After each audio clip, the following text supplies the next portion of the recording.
सहस्रयुग पर्यंतम युग पर्यन्तम् अर्हयद ब्रह्मणो विदुः अर्हर्यद् ब्रह्मणो विदुः रात्रिम युग सहस्रांतम रात्रिं युग सहस्रान्ताम् देहो रात्र विदो जनाः। देहोरात्रविदो जनः। क्या अर्थ है? सहस्त्र युग पर्यंतम 1000 युग तक अर्हयद ब्रह्मणो विदुः। अर्हयद का अर्थ क्या बता रहे हैं यहाँ पे? दिन और रात। और रात। तो इस प्रकार से 1000 चतुर्युगों की जो साइकिल होती है उनको ब्रह्मा जी की रात कहा जाता है। उतने ही परिमाण में उनका दिन होता है। विदुः मतलब जानने वाले। ब्रह्मा जी के रात और दिन को जानने वाले ये कहते हैं, समझते हैं कि 1000 चतुर्युग ब्रह्मा जी का दिन होता है, 1000 चतुर्युग ब्रह्मा जी की रात्रि होती है। रात्रि युग सहस्त्रांतम तेहो रात्र विदोजना। ठीक है। मानवीय गणना के अनुसार 1000 युग मिलकर ब्रह्मा का दिन बनता है। 1000 युग का मतलब है 1000 चतुर्युग। सतयुग, त्रेता, द्वापर, कली, इसको 1000 बार करें तो ऐसा होता है। और इतनी ही बड़ी ब्रह्मा की रात्रि भी होती है। गीताभूषण टीका। यह श्लोक वर्णन करता है कि स्वर्ग आदि ग्रह और ब्रह्मलोक भी समय सीमा के कारण नष्ट हो जाते हैं। आपको याद है ना, भगवत गीता के 5 टॉपिक हैं, उसमें से एक टॉपिक क्या है? काल। तो काल का वर्णन अब आ रहा है ना गीता में, दिख रहा है कि नहीं दिख रहा है आपको? ठीक है। जो योगी यह जानते हैं कि ब्रह्मा जी का दिन चतुर्युग के 1000 चक्रों के बाद समाप्त हो जाता है और इतनी ही लंबी ब्रह्मा जी की रात्रि होती है, तो ऐसे व्यक्ति दिन और रात्रि को जानने वाले हैं। दिन और रात्रि को जानने वाले हैं मतलब ये लोग कौन हैं? जो लोग महरलोक, तपलोक, जनलोक में रहते हैं। जैसे आप लोग दिन रात को जानते हो कि नहीं? क्योंकि इस लोक में रहते तो इस दिन और रात का अनुभव है। क्या कोई ऐसे कीड़े जो केवल रात में ही जीते हैं, है कि नहीं? जीते हैं कि नहीं? उसी में जन्म लेते हैं, उसी में मर जाते हैं, वो दिन जानते हैं? अब समझ में आ रहा है मैं क्या कह रहा हूं? वो तो मर ही जाएंगे, उससे पहले जानेंगे ही नहीं पाएंगे। उसी प्रकार से जो हम मानवीय लोग हैं, हम क्या समझ पाएंगे ये ब्रह्मा जी का दिन और रात? ये भी कहां समझ पाएंगे कि देवता को दिन और रात क्या होता है? समझ रहे हैं? इस अर्थ में बोला जा रहा है कि जो महरलोक पे रहते हैं, आपको याद है ना, जब प्रलय होती है ब्रह्मा जी के दिन में, तो ऊपर के लोग नष्ट नहीं होते हैं। समझ में यार, अभी बताया था ना मैंने। तो यानी कि वह देख रहे हैं कि अब ब्रह्मा जी की रात्रि हो रही है, अब हम ब्रह्मा जी के पास में रहेंगे ऊपर, ये नीचे के लोग सब नष्ट हो जाएंगे। समझ में आ रहा है? बाकी ये लोग सब तो हम कीड़े की तरह रात्रि में ही समाप्त हो जाते हैं। ब्रह्मा जी के दिन और रात को क्या देख पाएंगे? Make sense? ठीक। चतुर्युग सहस्त्रम तु ब्रह्मणो दिनम उच्यते। ब्रह्मा जी का एक दिन चारों युगों को 1000 बार का 1000 बार का चक्र है विष्णु पुराण। दिन और रात्रि के यह ज्ञाता इस जगत के रात्रि और दिन के जानने वालों से अलग हैं, जो सूर्य और चंद्रमा के अनुसार इसकी गणना करते हैं। ये क्लियर है? समझ में आ गया? ठीक है। यहाँ ज्ञाता अर्थात महरलोक आदि में उच्चतर लोकों में रहने वाले लोग, क्योंकि वे ही ब्रह्मा जी की रात्रि और दिन का अनुभव कर पाते हैं। ये समझ में आया? बाकी लोग तो पहले ही समाप्त हो जाते हैं, तो ब्रह्मा जी की दिन और रात्रि का अनुभव क्या करेंगे? जो महरलोक और महरलोक से ऊपर के लोग में रहते हैं, महरलोक, जनलोक, तपलोक और ब्रह्मलोक, यह नष्ट नहीं होते हैं ब्रह्मा जी की रात्रि में। तो इसलिए वो अनुभव कर पाते हैं। उन लोग की आयु जो है वो ब्रह्मा जी के समान ही होती है, ब्रह्मा जी की आयु के बराबर ही। अर्थ यह है कि मानवों के एक साल देवताओं का एक दिन और रात होता है। समझा? Yes bro. लोग महर लोग जो हैं, वहाँ जो लोग रहते हैं, वो उनकी कौन सी योनि होती है? मतलब जैसे प्राय वो ऋषि मुनि होते हैं, ऋषि मुनि के रूप में रहते हैं, भगवान में ध्यान करते रहते हैं। कैसे मालूम प्रभु जी, आप गए थे क्या? नहीं, बृहद भागवतम रहते हैं वर्णन है। इसी प्रकार उनका दिन रात 15 दिन और महीने की गणना होती है। किनके दिन की गणना हो रही है? देवताओं की। यस। देवताओं के इस प्रकार के 12,000 साल मानवों के चतुर्युग के बराबर होते हैं। किस प्रकार के? ब्रह्मा जी का, सॉरी, देवताओं का दिन और रात कितना हुआ? हमारा एक साल के बराबर। हमारा 6 महीने, उनका 12 घंटा होता है। सही कह रहे हैं। तो हमारा उनका दिन और रात मिलाकर के हमारा एक साल हुआ ना। समझ आ गया? मतलब ऐसे नाक नहीं पकड़ रहे उसको, ऐसे पकड़ने से वहीं वहीं पहुंचेंगे नाक। इस प्रकार के 1000 चतुर युग ब्रह्मा जी का एक दिन होते हैं, और इसी प्रकार उनकी रात्रि भी होती है। हमें शायद हमारा माइंड बंद होना चालू हो गया होगा, इतने लंबे लंबे नंबर हैं, याद भी नहीं हो रहा है कि नहीं। इस प्रकार के दिनों, रात्रियों, पक्षों, मासों और वर्षों से ब्रह्मा जी के लिए गणना होती है। इस प्रकार से 100 साल ब्रह्मा जी की आयु होती है। और ये ब्रह्मा जी की आयु शाश्वत समय में कितनी है भाइयों? सब लोग याद करिए। चिट्ठी की तरह है। और हम सोचते हैं कि हम कितने महान हैं। हाँ, महान हैं, महान बिल्कुल हो, अगर अगर इस छोटी सी आयु के छोटे से क्षणों को हमने भगवान की सेवा में लगा दिया। बहुत बुद्धिमान हो। छोटी सी सोचते हो ना, मैं एक जीवन कैसे ब्रह्मचारी रहूं, कितनी मुश्किल से तो ब्रह्मचारी जीवन में मानव जीवन मिला है, उसमें कितने भोग उपस्थित हैं, वे माता पिता कितना प्रेम करते हैं, ये करते हैं, वह करते हैं, क्या होगा, कैसे मैं अपने इतने लंबे बड़े जीवन को कैसे मैं भगवान को समर्पित करूं, कितना बड़ा त्याग करना पड़ेगा। कुछ नहीं, 1 सेकंड के लिए आपको ब्रह्मचारी रहना है बस।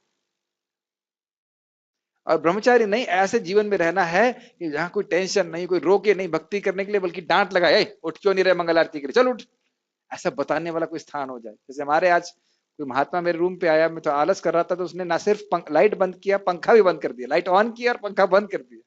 पता नहीं कौन भक्त था, लेकिन बड़ा अच्छा भक्त था, बहुत अच्छा डिवोटी था, जो भी रहा हो अच्छा डिवोटी था। बड़ा कृपा किया कि प्रभु जी उठे, जाकर के आरती जाएं और अपने सैकड़ों मनवंतर के पाप नष्ट कर दें, है कि नहीं। ये कृपा ही है भक्तों की। और जगह कहेंगे अरे बेटा तू तो सोते हुए बड़ा क्यूट लग रहा था, तो क्यों उठाऊं तेरे को मैं। हाँ, ऐसा होता है। और ना घरों में ऐसा होता है, बल्कि एक भक्त मुझे बता रहे थे, हमारे केशव होटल वाले, वो अपने गुरु जी के आश्रम में गए, तो वहां जो कहते हैं, वहां सब लोग बोलते हैं 6 बजे से पहले उठने की क्या जरूरत है, करोगे क्या सुबह उठ जल्दी उठ करके। ये स्थिति आश्रम में है, तो घरों की तो बात छोड़ दीजिए आप।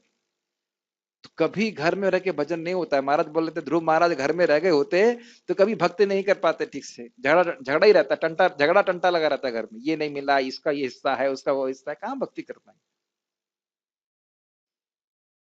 ये हमेशा याद रखना चाहिए, ब्रह्मा जी की आयु को याद रखना चाहिए। इसके बाद लोगों के विनाश के बाद यह चक्र पुनः आवृत्त होता है, फिर ये सब समाप्त होता है ब्रह्मा, उसके बाद फिर मतलब सब हर हर रात्रि में प्रलय होती है, और फिर ब्रह्मा जी की पूरी परम आयु समाप्त होने के बाद फिर से सृष्टि होती है। और हम लोग कितनी सृष्टियों से इस जगत में है, कोई कल्पना नहीं। इसलिए कितने संस्कार हमारे मन में है वह भी हम समझ नहीं पा रहे, लेकिन भक्ति बड़ी प्रभावशाली है, सब कुछ एक झटके में नष्ट कर सकती है। पढ़िए आगे तात्पर्य। भौतिक ब्रह्मांड की अवधि सीमित है, यह कल्पों के चक्र रूप में प्रकट होती है। यह कल्प ब्रह्मा का एक दिन है, जिसमें चतुर्युग, सत्य, त्रेता, द्वापर तथा कली के 1000 चक्र होते हैं। आप लोगों ने कभी बायोस्कोप देखा है? बायोस्कोप माता जी ने देखा है बचपन में, हम जब माता जी छोटी रही होंगी तब उनको देखा होगा। हम भी जब छोटे थे टांडा में, मैंने जीवन में केवल एक ही बार देखा है। टांडा में मैं कितने साल का रहा हूँगा, 87 की बात होगी, 87 में हम रहे होंगे वहां पे। 87 में 5 या 6 साल का रहा हूँगा मैक्सिमम। हाँ, 89 में हम लखनऊ में आए, तो मैं 5-6 साल का, तब एक आदमी आया था हमारे घर के सामने, बायोस्कोप दिखा रहा था। बायोस्कोप में नहीं, बायोस्कोप एक ऐसा डब्बा सा रहेगा, और उसमें वो पीछे घुमाता रहेगा, और बहुत सारे डिजाइन आते रहेंगे, जल्दी जल्दी डिजाइन डिजाइन, एक डिजाइन होता है, फिर उस डिजाइन से दूसरा डिजाइन, फिर उस डिजाइन से तीसरा डिजाइन, ऐसे करके बायोस्कोप देखिए। हाँ, कुछ कहानी भी ऐसी रहेगी। तो इस प्रकार से लोग करते हैं। तो ऐसे ही हमारा ये जीवन के बायोस्कोप है, एक जीवन फिर दूसरा, उससे कुछ और जीवन, फिर दूसरा जीवन, फिर दूसरा, ऐसे हर क्षण में धड़ धड़ धड़ धड़ धड़ चेंज हो रहा है। तो किस में अपने चित्त को लगाएंगे?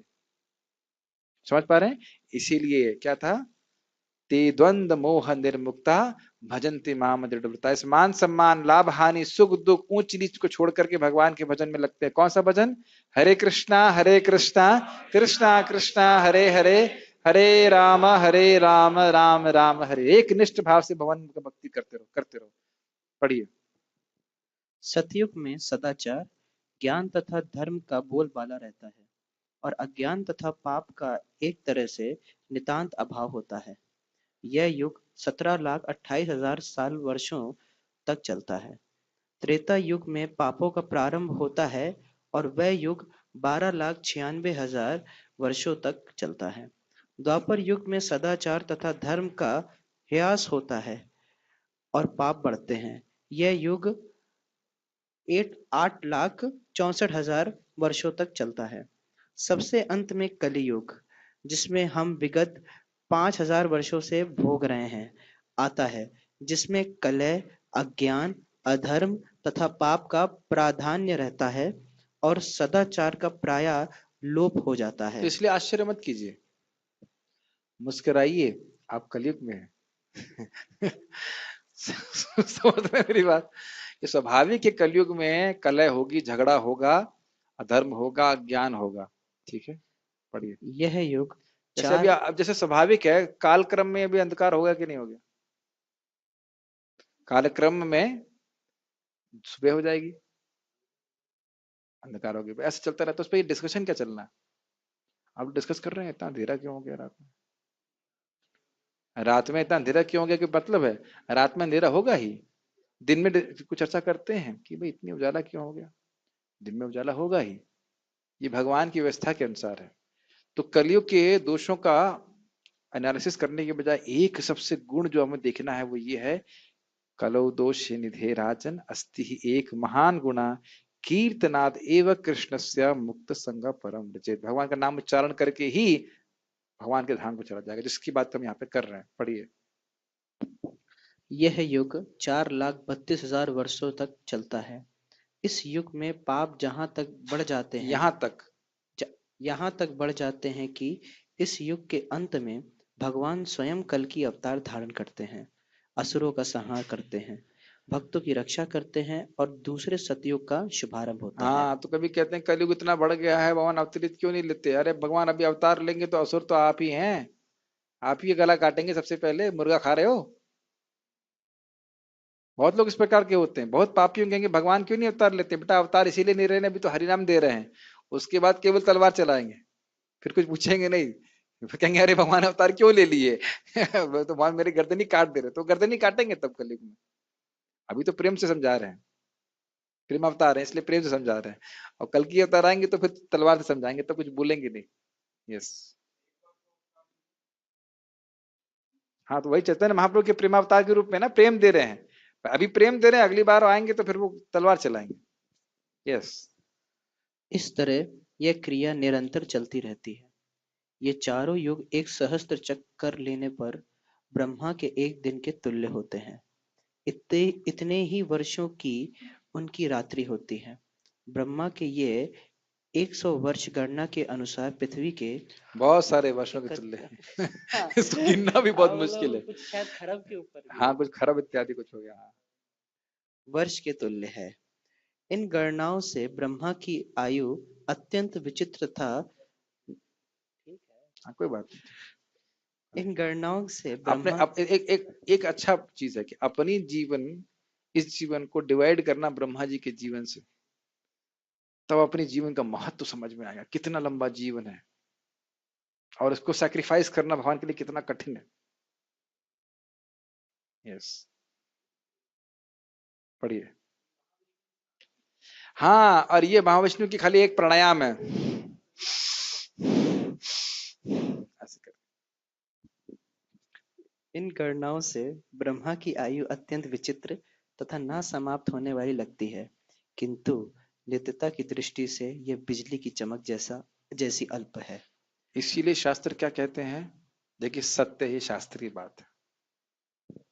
क्या वो अजित जितोप्यसित स्त्रीलोक्यम, क्या श्लोक है वो? अचित अजित जितोप्यसित स्त्रीलोक्यम ज्ञाने प्रयास ज्ञाने प्रयासम तपस्य नमन्ते एवं जीवंत सन मुखरितम भवदीय वार्ताम। तो आचार्यगण बोलते हैं कि और वह कोई सेवा न करे, ध्यान दीजिएगा, वह भक्त और कोई सेवा न करे, केवल भगवान के बारे में सुने, इस प्रकार से जी जाए। भगवान के बारे में सुनते हैं तो जीता है व्यक्ति, जब करते हैं तो जीता है, भक्ति कर रहा है तो जीता है, अन्यथा जीवन अपनी मृत्यु ही सहा, जीते जीते मरा हुआ है।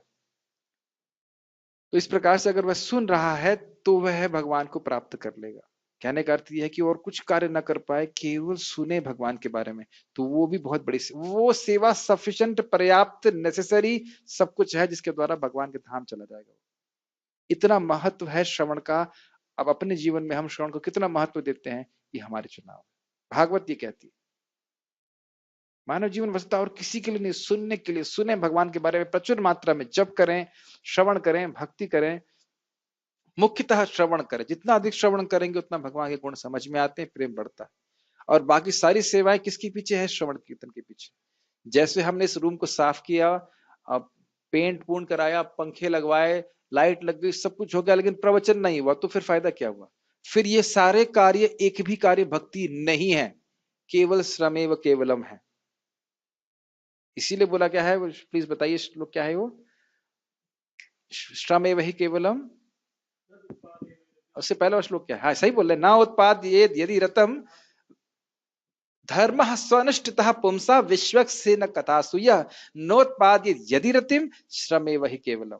बहुत बढ़िया से धर्म का अनुष्ठान कर रहे हैं गृहस्थ, ब्रह्मचारी, वानप्रस्थ, लेकिन अगर विश्वक्सेन कथासूय, भगवान विश्वक्सेन कृष्ण की, विष्णु की कथा में रति उत्पन्न नहीं हो रही है, तो कह रहे हैं श्रम एव ही केवलम। स्वनिष्ठता मतलब बहुत अच्छे से अनुष्ठान किया है, लेकिन भगवान के बारे में सुनने में कोई रुचि नहीं है, जॉन्डिस बना का बना रहा, तो फिर कोई फायदा नहीं है। कोई फायदा नहीं मतलब बिल्कुल भी कोई फायदा नहीं। तो इसलिए मुख्य लक्ष्य यही है कि भगवान की, और कथा में रुचि कैसे आती है?